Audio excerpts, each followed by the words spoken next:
Hello, everybody, and welcome to Enterprise Agility Champs, also known as EAC. We are an Agile meetup here in the Washington, D.C. metro area, and we offer monthly meetups, which are always virtual, 7 to 8 o'clock, last Thursday of every month. And every month we invite special speakers to come speak with us, thought leaders, authors, um, senior agilists, bringing a variety of topics. And most of the time, these are mature topics at the enterprise level. And we are extremely privileged to have with us today Vikas Kapila, and he's going to talk about organizational agility. Vikas and I go back a long time. Many moons ago, uh, Vikas and I used to work at a very large financial organization in the DC Metro. And I have a favorite story to share. I was a senior Scrum Master at that time. I was not yet an Agile coach. And they used to have this coach's corner every Wednesday by the cafeteria. So soon after joining, when I came to know I wanted to meet fellow Agilists, and I showed up there, and there was nobody else there, so I started volunteering. And then the coaches showed up, and Vikas was already there, but I think he was talking to somebody. And the whole idea of the coaches' corner was to help people understand more about Agile and invite them to learn more. So when the other coaches showed up, they asked me who I was and what I was doing there. So I said I'm a senior Scrum Master, and I was just there to help. And one of them said, "Well, you're not a coach, so you cannot be here." And Vikas jumped in and said, "Well, he's not a coach, but he was here on time, and he's helping other people, so he's going to stay." So that's my story about Vikas. Vikas has always been very supportive of so many Agilists around this area. When it comes to scaled Agile, Vikas has been a pioneer and has spoken at so many different conferences and meetups. And we are super excited to have Vikas here. So that's my introduction of Vikas. I'm not going to go over his bio. Vikas, welcome. Take it away. Thank you so much, Toby. And yes, I do remember that conversation and the times after that. Your synergy, your energy, focus to be engaged, to be helpful has always been there, to an extent where you were the one who even initiated this conversation. Hey, Vikas, would you want to be part of this webinar? So thank you for the invitation. Appreciate that. Thank you, the Enterprise Agility Champs, for inviting me and for engaging in this conversation. Now, thanks to everyone far and away that have joined from Indonesia, India. I was listening in as folks were coming in, and as close as home as Anup from Virginia. So welcome everyone, and thank you for joining.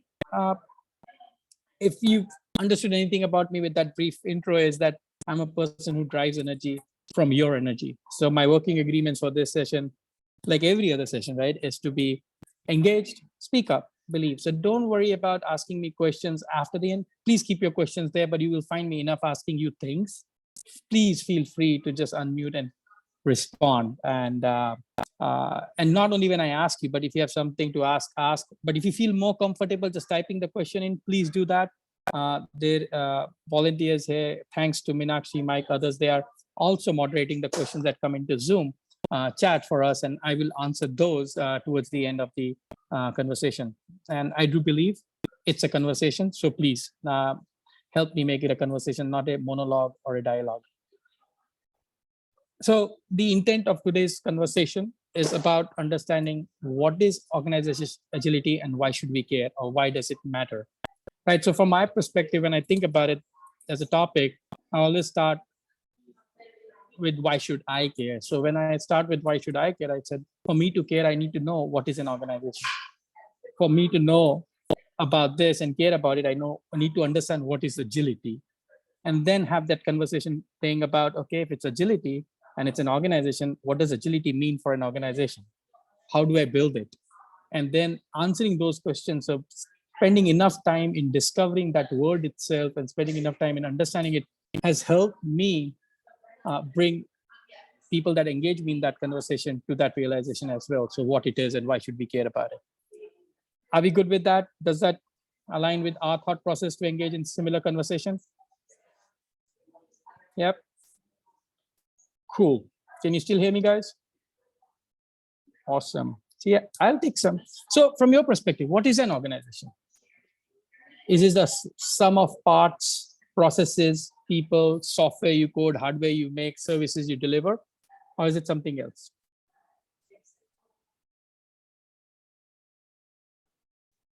It is in silence. Let's put it that way.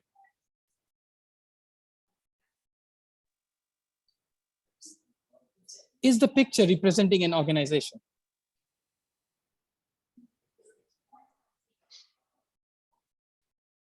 For me, yes. What would you think? It is representing a city. A city is run like a business, right? It's an ecosystem. There you go, right? City council runs the city as a non-profit organization. Some city councils run it as for profit. That's why they can also file bankruptcies on it, right? So think of an organization now. If I talk about an organization, then is it simple? Is it complex? Is it complicated?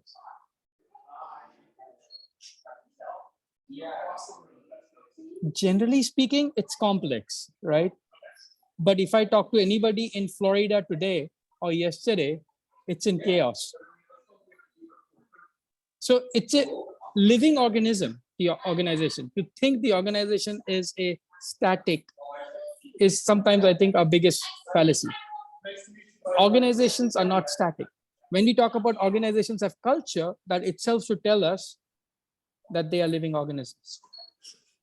Now, if you look at the organization as a living organism, I would like to call it, it's a cache.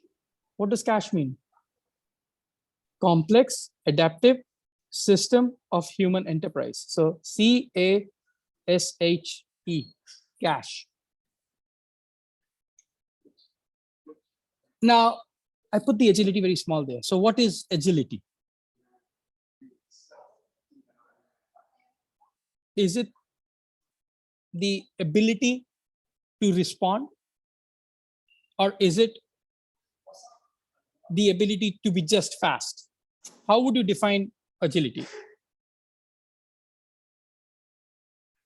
Any of you putting it out as a chat? Ability to change. Okay. I can live with that. What else? Nimble, efficient, effective, right? Awesome. Great, right? So it's not about just being fast. It's about all of those things, right? Ability to change, ability to respond, ability to be nimble, ability to be effective. So now, if I take all of those words of you and say, what does agility mean for an athlete? Does it still mean the same things? The ability to change, the ability to grow, the ability to be nimble, the ability to be responsive? I would think that for an athlete, it would mean to be competitive and also to be able to change to unforeseen circumstances faster. Right? So change, unforeseen, being nimble, right? Yeah. So yes, we express ourselves in different words, but essentially, if you look at the core macro words, remain very similar. So the what agility means for an athlete is very similar to what agility means to us. Then in that spirit, what do you think an athlete needs to build agility? Awareness, I guess. Awareness, absolutely. What else?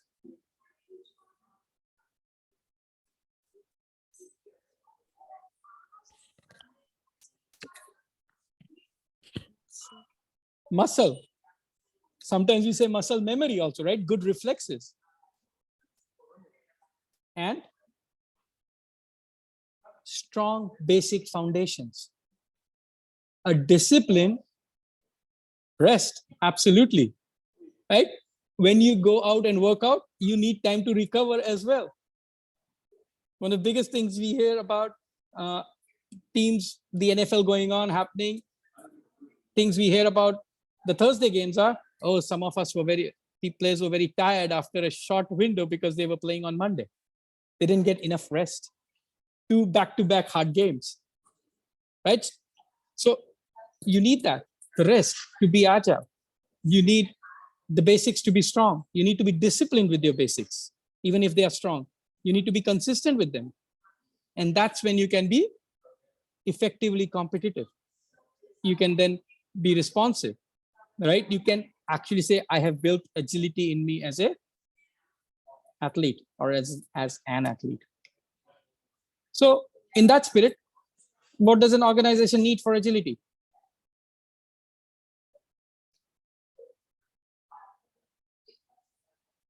Same things, strong basics, time to rest, good muscle memory, great experiences, right?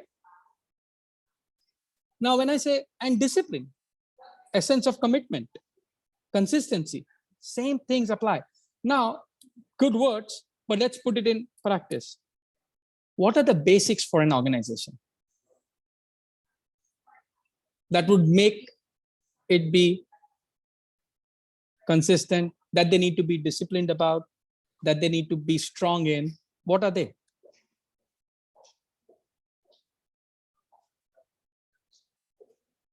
Some call it lean agile principles, others call it values, some call it competencies. But essentially, if you look at it, everybody is putting a different label to same behavior patterns. What are those behavior patterns? Let's call them out. All of you have experienced them. All of you are working with them. As I say, all of us are working some of these things some of the time. The important is, can we be working with all of these things all of the time? And then we'll build that. And that's the whole thing that the athletes do, right? Single focus, working with those basics all the time. Even if I'm the best quarterback of the league, I still put in multiple hours of practice with discipline, with commitment, with consistency during the season, off season, on my rest days, other days. If I don't practice during Tuesday and Wednesday, suddenly I get asked, am I on the injured list or not? The fantasy football world just goes in the chaos mode. So let's ask, for us in an organization, what are those, let's say, competencies that need to be we as people in that system master? And people have different views, different perspectives, different horizons. So let's start with team members. What are the competencies that a team member must at least master as basics?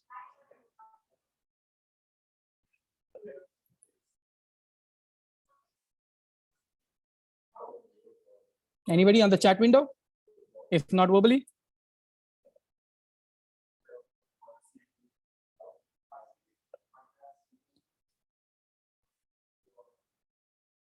And I'm saying competencies perfectly, because if I had said frameworks, you would have easily said Scrum. If I had said method, you would have said Kanban. If I had said anything else, you would have said SAFe, something. But what are the competencies, guys?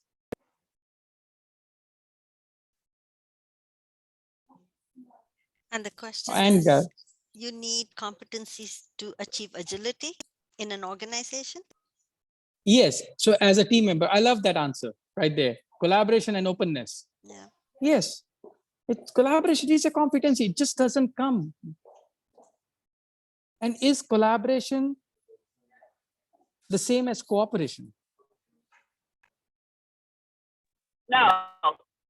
No, not at all, right? Thank you for that big no. Exactly. But is collaboration, let's ask that question, an asset always, or are there times when collaboration can be a liability? I mean,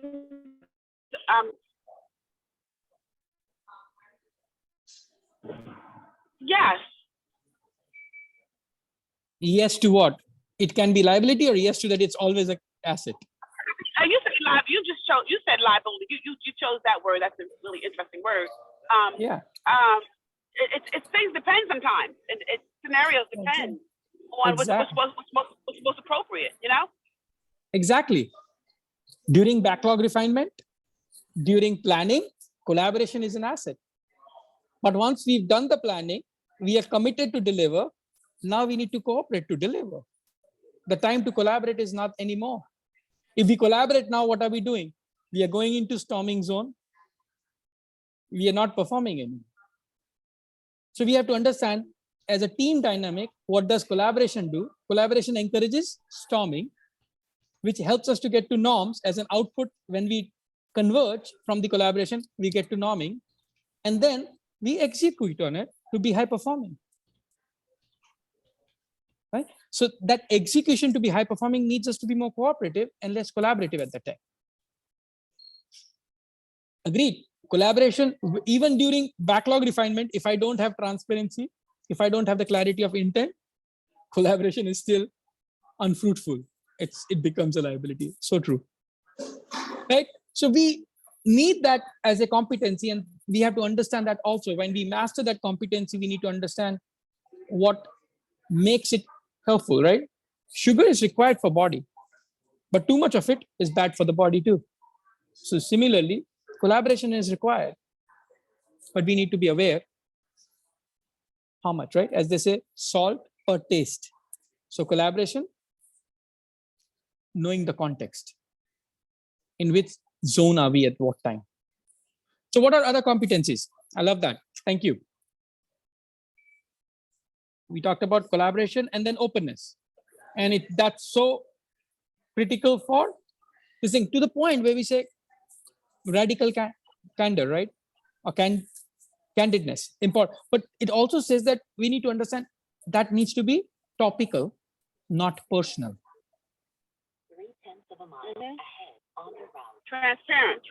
Transparency, right?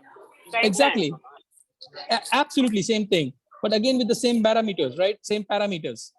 Yes. Be transparency to be topical, because we always need to believe that we are people of value that are always wanting to add value. People are always doing their best. Let's have the conversation about the system. Let's have the conversation about the process around us. Let's have the conversation about the ecosystem there. And that's where the organizational agility stays, right? Is what's happening in the big picture. Let's not look at just the who, but look at the why. Why is the who doing the why or the what? What's in that ecosystem? So we talk about collaboration, we talked about openness and transparency. What other competencies do we need? I see, and I could be wrong, maturity. Maturity. To a mindset of growth, of personal growth, okay? That's it. A team growth, right? A mindset of, collaborating with understanding the vision of the organization, and the core values of the organization, right? Absolutely. I love what you're saying, and beautifully, I also see Karen typed up something exactly the same thing at the same time, right? Mm-hmm. Flexibility to change based on learning. That's growth mindset. See, that's key. Now, awesome, growth mindset, flexibility to learn. What's the other competency? What are we still missing? You use the word team, but it's important to understand what teamwork is, right? Just putting a group of high-performing individuals together does not make a team, right? So a competency we need to understand that needs to happen is building a team, teamwork. Yes, to be continuous learnings in line with that growth mindset. So what do we mean by building a team, establishing teamwork as a competency? What helps that? We sometimes make it about common vision, common goals. Have high-performing people put together a group can have a common goal, but does it make it a team? I have seen so many of scenarios where it doesn't. No, right? No. So what is it that makes you a team? I know communication is key. And even round, you know, an understanding, understanding of what the purpose is very important.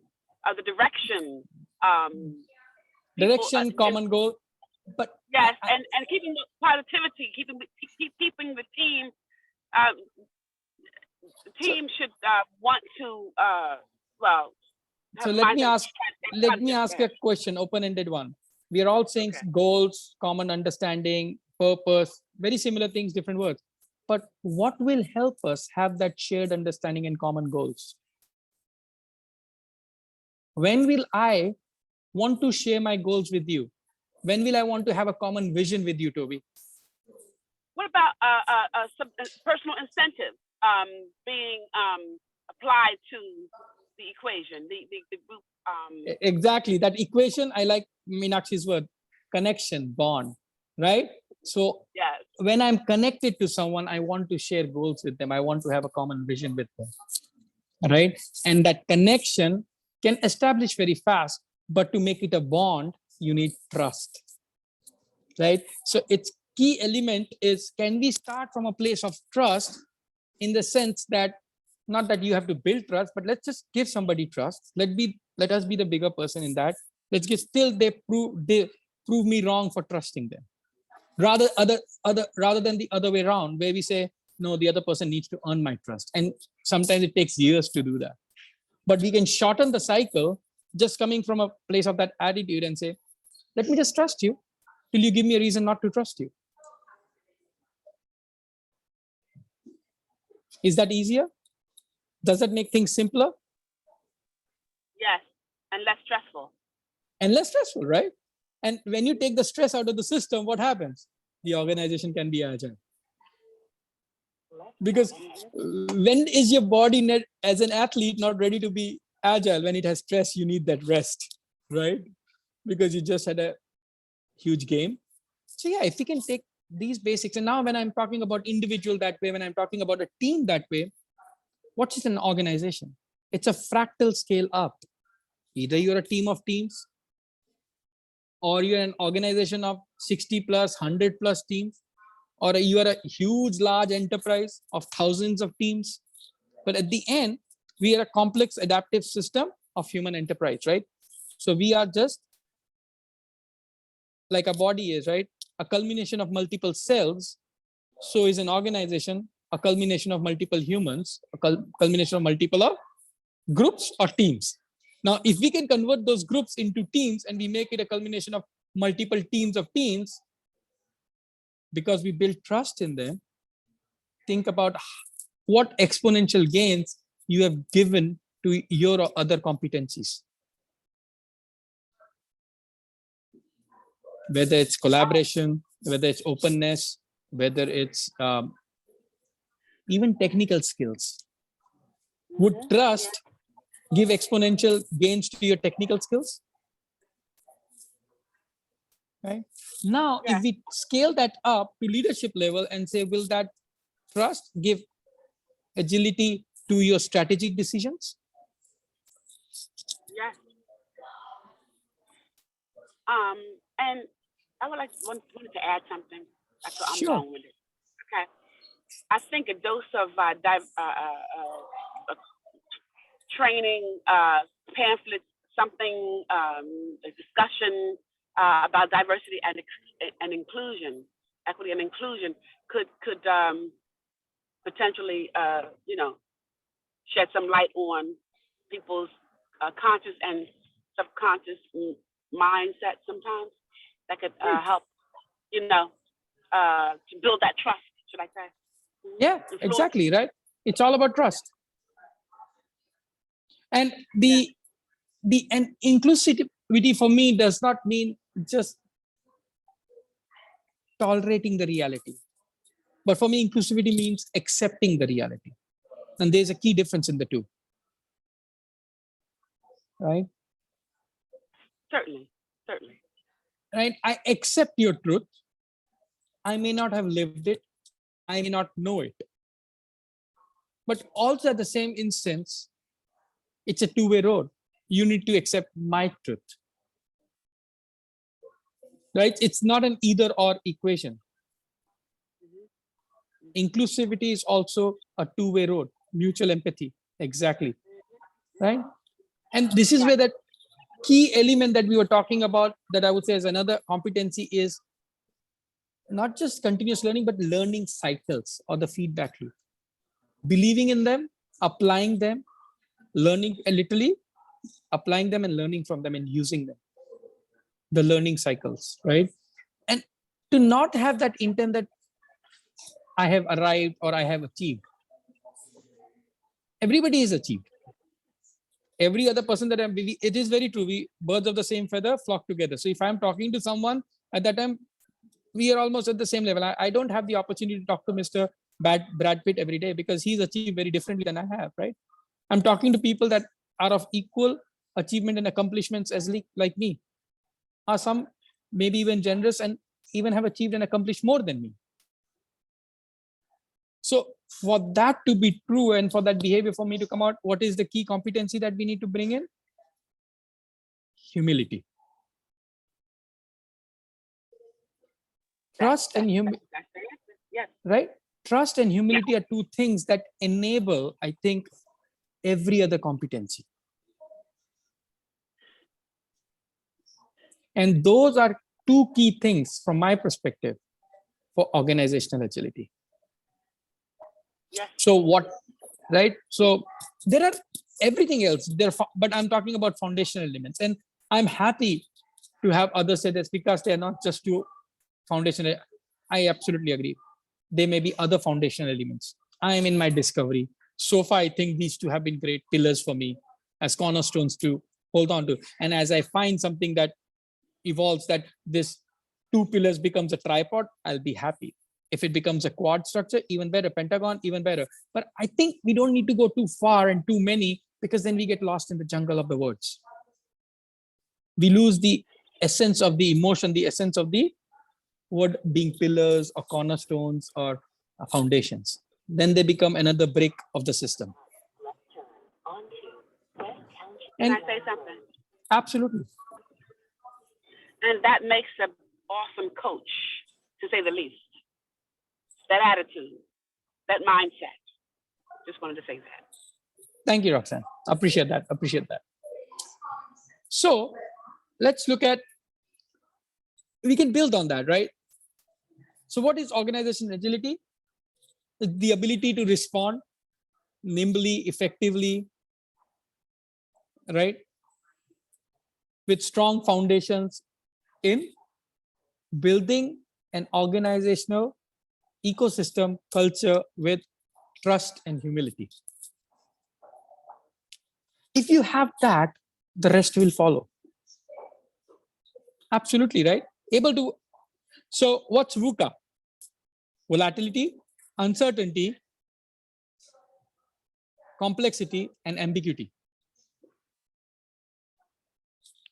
I had said in one of my responses to post that VUCA can respond to VUCA. So what is the other side of VUCA that responds to this VUCA? How can you respond to volatility with a V? What can that V be? Doesn't have to be Vikas, but something else. Vigilance.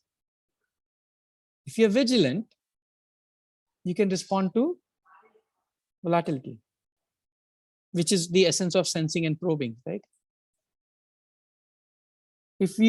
How do you address uncertainty?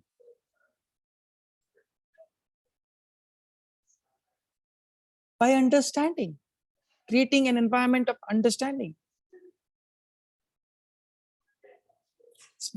Like Einstein said, right? If you spend 55 minutes in exploring the problem statement, the answers will emerge. If you had only an hour to save your own life, right? So spend that time in trying to understand the uncertainty rather than just getting into the sense of fear because there's uncertainty and trying to just mitigate that symptom of uncertainty. Try to explore that uncertainty. Maybe you can exploit it once you get a good understanding of it. complexity. What will help you address complexity? The easy answer is make it simple. But if I said, what helps it be simple from a complex situation? What is that C that can help you address complexity? The theme, I don't know, breaking it down into smaller pieces. What helps and- you break it down to smaller pieces? Clarity. Clarity. Exactly. Okay. Right? Yeah, yes. If you have clarity, you can take complexity and break it down into simple. Yes. If you don't have clarity, you will get lost in the maze of complexity. Mm-hmm.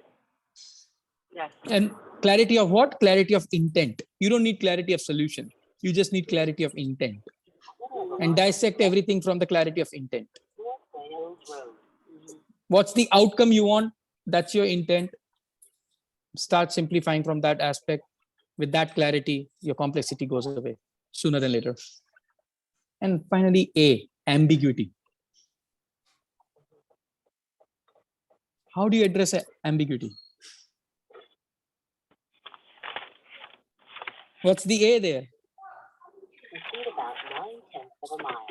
You can be cheeky. You can be cheeky about it. Agility. But I also use the word adaptability, right?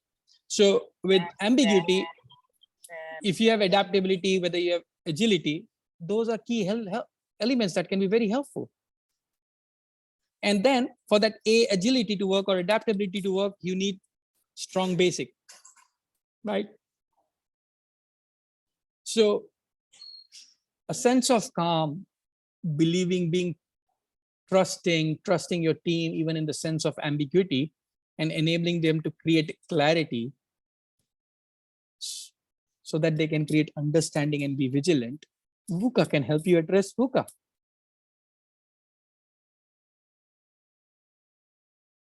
Don't shy away from VUCA.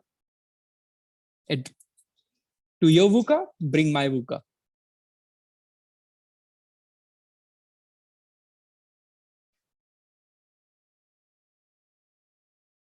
Now, we talked about what is organizational agility now. So why do we need it? Did we talk about it already?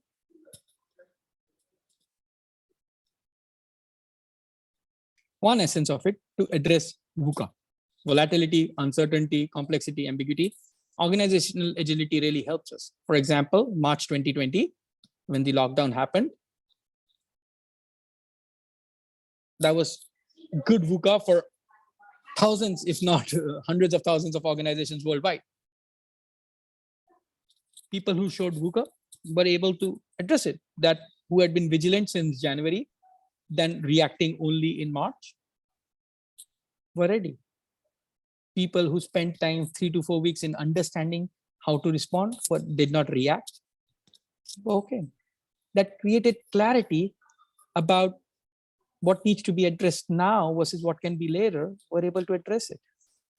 Yeah, so because I feel that it's neo-Darwinism, right? Absolutely. If you're not going to have organizational agility, you are going to become extinct, and that fear of becoming extinct should bring some urgency to actions. I agree with urgency to action, but can we challenge ourselves to not try to be urgent through sense of fear? Because that's like being on a burning platform, and that's not a good feeling, right? Like you're in the center of middle of the ocean on a rig, standing and the rig is burning, and you can either step into a shark or burn with the rig. So sense of why I say that is sense of fear may not bring in the ability to have the trust or humility at the same time. So how can I accept that neo-Darwinism is my problem, neo-Darwinism, if I can say the word, but the essence is what can I still do in my system to create sense of urgency without fear? Because when you have fear, the system already gets stress. To have agility with that, not the easiest. Yeah, so I think the reason I said that was having had experience so many times, asking for training budget, for example. A lot of times the prioritization of funds goes towards product, but a lot of times to help leadership understand that unless we are, as you said, continuously sharpening our axes, we're going to become dull. And sometimes you have to use that flavor to make sure that you do have a pool of money to continuously enhance your muscle, right? Yeah. Right. Have you been able to coach, mentor, train, or preach your leaders to understanding the value of technical enablers for the features to work, and they being architectural runway, so you need to do it now? And I think a lot of leadership has gotten to that acceptance, right? Yeah. So if you have achieved that in your system, try this tip. Next time, don't ask money for training. Just say training is the next technical enabler for you to get your feature done. I like that. It is part of cost of doing business. Why are we saying that we need new funds? If you believe that the training that you're going to do is going to make your systems more effective and more productive, then they're already paid for in the budget you already have. You don't need new money for it. We say we are being agile. Sometimes we still work from the traditional mindset of asking a new work, we need new money, rather than saying, no, it's not new work. It's a task of the work we already have to be effective and productive with the work we already have. That's my main takeaway from today, because thank you. Thank you. Welcome. And that's the flex the scope. Your budget and your time are fixed. Flex your scope. That's the inverted triangle of agile. And so to get this work done, I can work, like you're saying, with the blunt saw. I need to sharpen the saw. So if you said it in those words, they'll say, oh, get the sharp saw. Okay, I'm getting the sharp saw. I don't need to tell you how I will sharpen my saw. Feel empowered to go sharpen your saw. Don't ask for permission. That has helped me in many organizations now. Because leadership will only know what you did, how you did it when you ask for permission. But when you do it and it delivers the results, they will only pat you on the back, and will not even, 9 out of 10 times, they don't even come and ask you, what did you do to get there? So yeah, it has helped me. So why do we need organizational? These are the reasons: to be productive, to be effective, to address VUCA. Better business results, better customer connectivity. If you're a not-for-profit organization, better service to people who you are serving. Even not-for-profits need better organizational agility to be better as service to the organizations they are serving. Would you guys agree with that? Like, or is it organizational agility something only the enterprises, for-profit enterprises need? Or is organizational agility something that not-for-profits need too?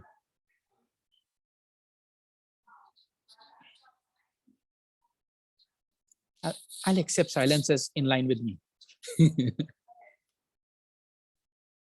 Cool. So what can we do?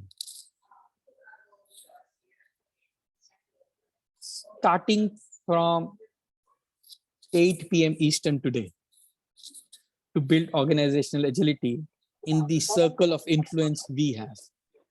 Pike, I have a question. 7/10 of a mile ahead on the route. Slow traffic. Can I ask you this question? Go for it. Would it be, do you think you would need it, like companies would need that service on a full-time basis, part-time basis, as needed? Which service? It's when you're providing organizational agility, you're Oh, okay. from a consulting, from a consulting standpoint, No, you know. let me ask you back, now that I understand, let me ask you a question back. Does a high-performing athlete need agility all the time or only sometimes? All the time. So why All should the an time. org- You say all. I mean, all is a tricky word, you know. So it- why it- wouldn't a organization that wants to have better results all the time not need organizational agility all the time? Right, yeah, right. I'm with you. But yes, yes, yes, yes. I'm with you. But do you think, say if you're working for a company and you have another role other than being a coach or a consultant, you know, would it be okay to do it, provide the services? What I mean, to Yeah. do it all? Yeah. Okay, all right. As an engineering leader, you have a circle of engineers, circle of influence. Build organizational agility in your organization. As a scrum master, build organizational agility in your team. As an RTE, build organizational agility in your agile release train. As the chief scrum master of a scrum at scale delivery, build organizational agility where your circle of influence is. Mhm. Because you can't go wrong with that, building trust and humility in your system. Yes. Yes. And I And don't you think, know, yeah. sometimes well, it's not unusual for you to be met with a person who talks about agile and it becomes agile and all that those buzzwords irritate some people who have been working in a traditional manner for the majority of their career, if not all. Would you believe there are people now say, this is how traditional Scrum would do it, but this is how my way of Scrum does it? I've heard people say that. You should see the videos out here. There's some videos out here that'll blow your mind. I mean, like, oh my goodness, they speak. I don't know. So it's all what they're trying to say, that somebody's created a fixed mindset about Scrum. And then they say, this is the right way of doing Scrum, that's the wrong way. But the creators of Scrum that signed the Agile Manifesto said, we are finding better ways. They never said we found the best way. So why are people propagating that same message now, telling you out there's a right way to do Scrum and a wrong way to do Scrum, when they're still figuring out what are the better ways of doing it? That's kind of showing that those folks have kind of reached their fixed mindset about Scrum rather than having a growth mindset and a continuous learning mindset about Scrum. By the way, the Scrum Guide mentions something along the lines of, if you're not doing everything in this Scrum Guide, then you're not doing Scrum. You may be Right. doing stuff that's Scrum-like, but don't call it Scrum because it's not Scrum. You can't pick and choose what you want to and call it Scrum. You have to do everything in the Scrum Guide to call it Scrum. Right. So now we are evolving Scrum from being a framework to be a method, right? Because a method says, but we want to be Scrum to be a framework. And that's the paradox I'm talking about, right? Because everybody is trying to do the best in the best way they can, when they can. So let's not getting into framework wars and method wars, but the intent is have clarity of why am I doing what am I doing, and am I being effective at it. So I love the foundations of Scrum. I love the values of them, whether it's empiricism, whether it's transparency, or the values being focus, openness, commitment, all the 5 values, right? The key is, are we focused on them or are we focused on all the other elements as well, and now making it a method rather than a framework? But what's the key difference between collaboration and cooperation has a difference. The difference between a framework and a method also exists. Why we say Kanban is a method, why we say Scrum is a framework. There was reason behind it when they were named as they were named decades ago. One of the biggest problems with Scrum is the difference between doing Scrum and being Scrum. And I have often found that a lot of people that teach Scrum, they're doing Scrum. They're not being Scrum, and they don't understand the reasons behind why you're doing the things that you do. Right. All of the things that are in that Scrum Guide are very minimalistic and lean.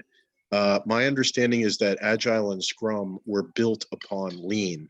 So if you don't understand why you're doing each of those things in there, then you haven't even begun to like do your job, and you should not, in my opinion, be teaching anybody. You should Exactly. understand that Scrum guide, and not just understand it, but you need to understand why it's in the Scrum guide. Exactly. So create clarity of intent. Don't just follow the guide because it is there in those words. Try to understand the intent behind those words, because they try to say a lot in few words, because their other intent was, let's keep it in under 20 pages, 16 pages, Scrum guide, because that's what it is. So, and there's a lot of supposition. There's a lot of stuff in my thing, but the intent is clear, right? Everything that the Scrum guide talks about intentfully is bang on. It's right. For organizational agility, we need a lot of that. But for Scrum to be effective and successful anyways, we need trust. Because we need transparency and openness. You need trust for that. And you need commitment, shared ownership, right? For that, you need humility among the team members for it to be successful.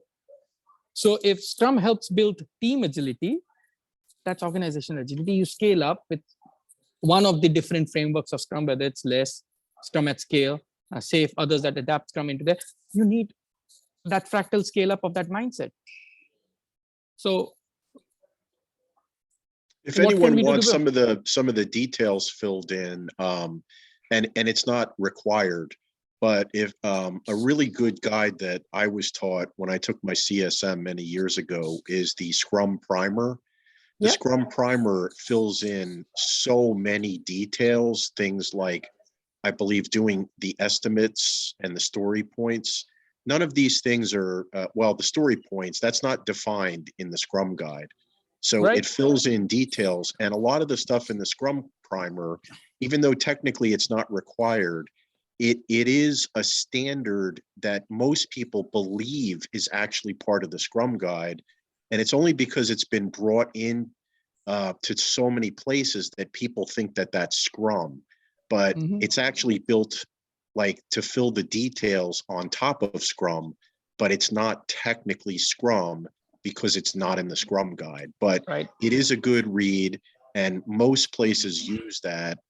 And as far as And- scaling goes, so less is a really great system because it takes a bottom-up approach. So you sort of think like, okay, if I was a developer, how would I want this to be? If you want to look at it more from a management standpoint, top down, then you would probably prefer SAFe. And SAFe actually, I believe, defines So, extra roles right. that are not So much if defined in Scrum. Dave, if I go by your definition or intent of either of the frameworks, then I would end up in doing safe or doing less and not being safe, or being in that spirit, following the Scrum Primer, following the less. Correct. The way. Like to me, like So less is like an adaptation of if I was doing Scrum, how would I scale this? yeah. So, but the thing is, if I was doing Scrum, and that's the thing for organizational agility, what can we do to build that? Is not do these things, but actually start imbibing them, and that's where I want our focus and takeaway from this conversation is not about doing the frameworks or doing the methods, but about building an essence of trust and humility in the system. Instead of building an essence of experts in the system, build more mentors in the system. So to question that Roxanne was asking me earlier, if I was not a coach, if I'm not a consultant, would I still be? That's why I said that as engineering leader, yes, you could, because I could still be a mentor. I don't need the title of a coach to be a coach. I don't need a title of a consultant to be a consultant. I don't need a title for that. What I need is that skill set, that intent, that behavior pattern in me. And if you look at it, all your successful relationships that are outside your office space work because you have trust and humility in those relationships. Why can't we just bring that into the office space? Why do we want to be Dr. Jekyll and Mr. Hyde? One person outside, outside the office space and a different person inside the office. That's the key, right? As human beings, we value our relationships, but as soon as we become professionals in the office space, we don't think it's about relationships. The key message to be successful and effective today in the office space in the corporate world, to build organizational agility, we need to have relationships and not just be professionals. And that's where the two pillars for me is about trust and humility. I think it comes from, if I had to say, I think it comes from, you probably have a lot of people that came from waterfall, and also just being part of a company. If you're somebody that's trying to climb the ladder, most people are probably thinking more from an independent standpoint. And Scrum really sort of reverses that and says, hey, we need to collaborate, we need to trust, we need to work together. So that's very opposite to, I think, a traditional mindset when you are working for a corporation. Agreed. But the key, and that's a longer conversation than we have time for. But the key thing for me where I see is, let's focus on the work, not on the framework. Let's focus on building the relationships and think, because the thing is, avoid collateral damage in the system, because we will only be successful if we minimize that, if we reduce that, and if we can get to eliminating those. When we are shifting people that have invested careers, and to your point, in traditional organizations, careers making as project managers and as BAs and stuff, and you suddenly tell them, you're not a project manager anymore. I have 20 years. What are you now? You're Scrum. What does Scrum Master mean to me? You just created a huge collateral damage in that person's mindset. A sense of fear. My 20 years of career just gone because I now suddenly am a Scrum Master. First, you bring that, you need to follow certain essence of bringing that role to them. People connect with that individual. Tell them why you are making them, asking them to adapt that role, what's in it for them, why should they care, take away the sense of fear from them, build that trust with them, then engage them in that role. You will see far more success in your organizations than just saying, let's do Scrum, let's be Scrum, or let's have Scrum. All of that, great, good, catchy, phrasy lines, but does not help the system achieve organizational agility. Given the time box, I'll say thank you for now. Open questions for that. Meenakshi, do you have on the chat that we could address? I think we had good dialogue. I wouldn't see much questions there, but Exactly. It was so interactive and enjoyable. Thank you, Yeah. everyone. And thank you, Vikas, for being patient and answering everything. I have a question. So sorry. One question, just real fast. Is this Go ahead. recorded? No. Is this recorded or no? Yes, it is. yes, it is. Is it possible if I could receive a copy? Yes, we'll post it on YouTube, and you'll get it that way. I'll post the YouTube channel in chat so you can subscribe and ring the bell icon so you'll be informed once it's uploaded. Yeah, our Okay. turnaround time is one sprint normally. I love it. Had a great time. Thank you. Thank you. Share the chat. Where's the chat at? I'm Thanks a bunch. all driving. Yes. Kapil, Thank you for being yes, Shekhar. how are you? I have a good. quick question for you. Is this thing supposed to be till 8:30 or 8 o'clock? I can answer that. So it is till 8 o'clock. We keep it a little longer. A lot of times, Yeah. the session, the content ends around 8 sometimes. Yeah. And we keep a little bit of wiggle room in case there are more questions. Right. So a lot of times we close it at 8, but if people still want to hang out and ask questions, most of the time our speakers, they're happy to do that. So, Okay, so it's still 8 o'clock, but half an hour is the extra time. So it's I like keeping a buffer and planning for 80% capacity, right? Yeah. Yes. So Kapil, I have a couple questions for you if you can help me out. Go for it. Actually, I'll- I started about a week ago at a big bank on an art as an RTE and an agile coach. Okay. What I'm finding is it may not be actually related to the actual topic, but I would like to pick your brains on this thing. One of the things I found is one of my teams that I'm going to be managing has 19 people, okay, which does not make any sense. But they are basically working on the same product backlog, that one piece of it. What is the ideal way to break that team so it's more manageable and still they are working on the same product backlog, obviously less, is the concept, but they are on a safe agile release train. That's one. And another problem I see is 2 of the teams are using Kanban and the rest are using Scrum.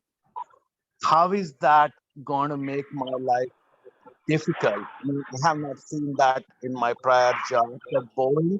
So these are my 2 questions. If you can give me some idea as to how I should deal with them. I would love to answer both the questions, Shekhar, but just Mm. keeping the awareness of time box and the topic, they're Mhm. both more troubleshooting a safe implementation rather than organizational agility. I could stretch it to say it's about organizational agility because the team size are not right, robbing Dunbar's number and have a lot of conversation. Is it okay if I park it for now and see if others have raised their hands if they have specific Yeah, questions about sure. organizational agility and then Sure. come back to this one? So if people want to drop off and then we can give them that opportunity. And can I Sure. Thank Let's you. do. go ahead and break in really quick here? I just want to sort of officially end this, announce our next event, and then open it back up for some of the questions. I do see a number of hands raised, so it looks like there's a good amount of additional conversation here. Vikas, again, thank you for all of your time. Everybody else, thank you so much for the interactive nature of this. I know that's what Vikas wanted coming in, and we really appreciate all of the participation. It's been really, really good. Before anybody drops, let me just announce that our October event will be on Thursday, October 27th. Please mark your calendar. It's with Nadezhda Belasova and Anjali Leon, and they're going to talk about different lenses, 6 lenses for impactful product leadership. Really looking forward to that. I think it's going to be a really excellent event. So please mark your calendar for October 27th. And with that, I think, Toby, anything else we should do? I think we can stop the recording and and let the conversation continue.